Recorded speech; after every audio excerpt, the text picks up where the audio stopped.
Hello guys and welcome to Painting Panzers. My name's Christian and today we've got some World War II Italians to cover. Now this particular tutorial is a bit of a redemption for me. I covered 28mm Italians before and I painted them in a pretty unrealistic style uniform. So I'm going to cover these in a bit more of a realistic type of uniform and this Italeri set is absolutely fantastic. We'll take a look at it in just a moment. But without all of this carrying on, let's get straight into the rest of this video. Now the box set is the Alpini Italian Mountain Troops box set. It's another fantastic box set from Italeri. Lots of cool figures on the sprue, a variety of different heads as well in terms of injured heads and ones with helmets and hats. So yeah, really nice set. I really can't wait to fix up my mistakes of my previous Italian tutorials.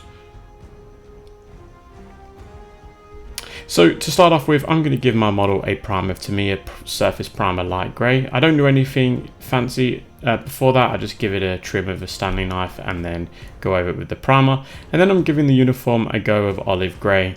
Now I personally find Italian uniform colours quite tricky to get right, but olive grey is one I settled on. You could use like a German uniform colour as well. A variety of different greens and stuff were used, but from what I could tell, and fading and such probably doesn't really help.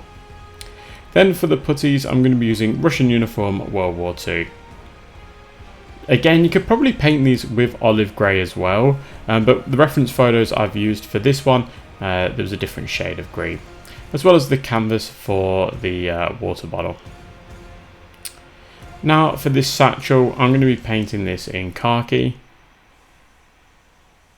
You could maybe get away with a slightly darker colour like old wood or perhaps khaki grey, but I think khakis are going to work nicely for this, especially at this scale. We don't want to go too dark, you want to try and line it up a touch if you can. And then for his webbing and his webbing pouches here, I'm going to be going with black grey, so that's his belt and these two little pouches there. I think they're more like rifle pouches because they're definitely not going to be good for his Beretta 38. I'm also going to be using this colour for the metal areas, which we'll see in just a moment. So this is the SMG that I was just talking about, a very cool SMG too, might I add, as well as his feather on his helmet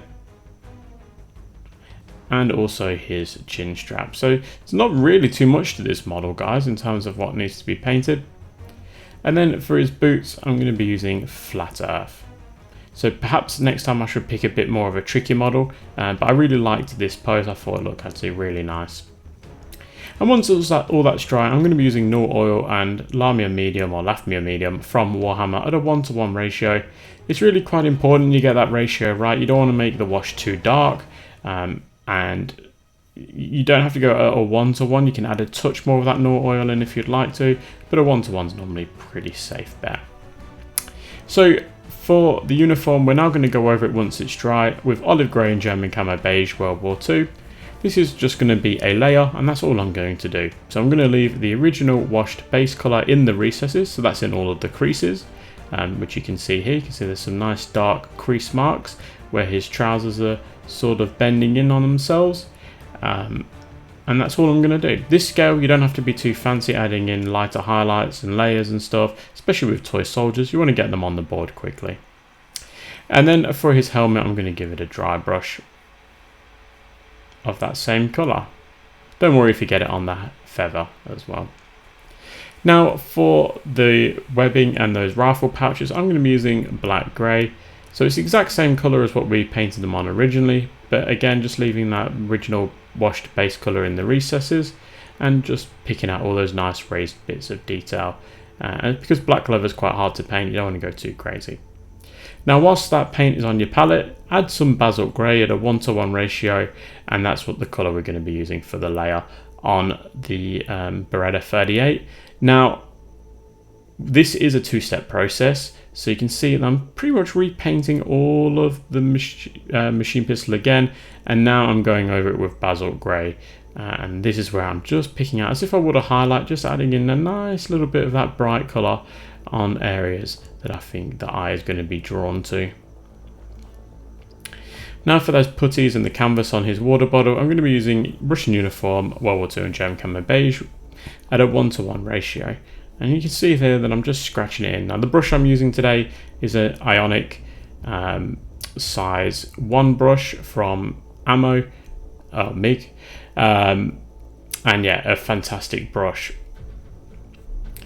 Now for the khaki areas, I'm going to be using khaki and stone grey, again at that 1:1 ratio, so you can tell that I'm not really using too many different types of ratios. I'm not going too crazy. I'm trying to keep it as good as I can, and you can see how much detail that statue's got in it. It's really starting to pop there. Now using flat earth, I'm going to go over his boots. Not going too crazy, and using the same colour as what we did originally. Now for the flesh tone, I'm going to be using light flesh to paint his face, as well as his hands there. And once that has dried, you can then apply some flesh wash from Vallejo. Now I do apologise for the footage on this particular segment, it's all over the place, but you get the gist. Use a nice old pointy brush and just give it a nice pin wash. And give it 10 to 15 minutes to dry. Once it has, you can then go over it again with light flesh from AK Interactive, adding a line on his nose, his cheeks, his chin. You can join his cheeks and chin together, as well as his brow region, his ear and his neckline, as you can see here.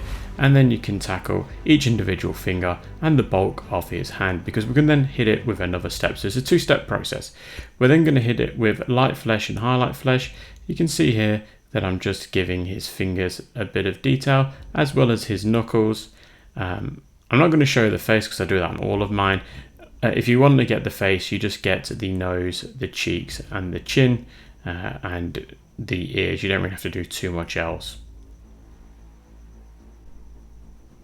And then to finish, just give each button a dot of German Camo Beige World War II. It's nice and bright. It's going to make those buttons stand out nicely.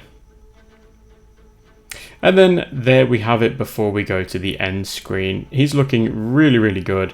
I think I've done myself justice compared to my 28mm miniatures, but do let me know in the comment section. So here he is on the display stand now, looking really, really good, especially with that base all finished. I would be really keen to hear what you guys think of it, and if you think it's an improvement from that 28mm miniature that I've been going on about. Italians can be a little bit tricky to paint. Hopefully I've got these colours right. I'm going to look at painting some more Italians, perhaps for the Africa front. But yeah, always interested to know in the comment section, so please don't hesitate to let me know what your thoughts are and what you would like to see. Now, a massive thank you must go out to all of my Patreons and YouTube channel members. You guys are absolute champions.